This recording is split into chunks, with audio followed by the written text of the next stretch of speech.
Now moving on, the Ministry of Education has developed a prototype furniture to be used in schools when class resume in January. Education Cabinet Secretary Prof George Magoha, who was in the Coast region to inspect preparedness of learning institutions ahead of January 2021 resumption, said the government will spend 1.9 billion shillings for the new desks that will comply with the COVID-19 protocols by the Ministry of Health. Let's take a look.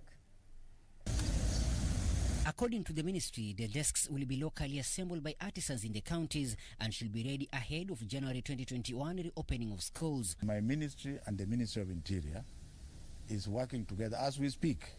So they will come back with the samples.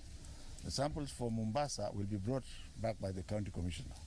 His own for primary and secondary and for every sub-county. So as we ask the Juakali sector to come and see and decide whether they have a workshop, at the end of it we shall have made 250,000 desks. Education Cabinet Secretary Prof George Magoha said the designs of the new desks have taken into consideration safety measures of learners as Kenyans in the new normal era. Should have opened the universities and colleges this month, but there are two reasons why we moved backwards.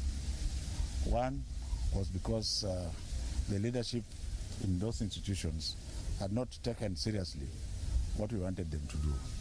But the more important reason was that we were still spiking.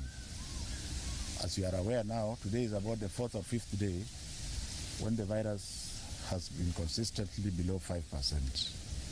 We need to watch it until the 14th day before we can say what can be done and what should not be done. To actualize the change of seating arrangements in schools, the CS said education stakeholders will have a meeting this coming Friday to deliberate further on new modalities for reopening learning institutions. Professor Magoha said the government was doing its best to ensure that schools comply with Ministry of Health's guidelines and protocols, adding that the government has set aside 1.9 billion shillings to make desks for all primary and secondary schools in the country. Reporting for Channel 1 News from Mombasa County, I'm Michael Mondiga.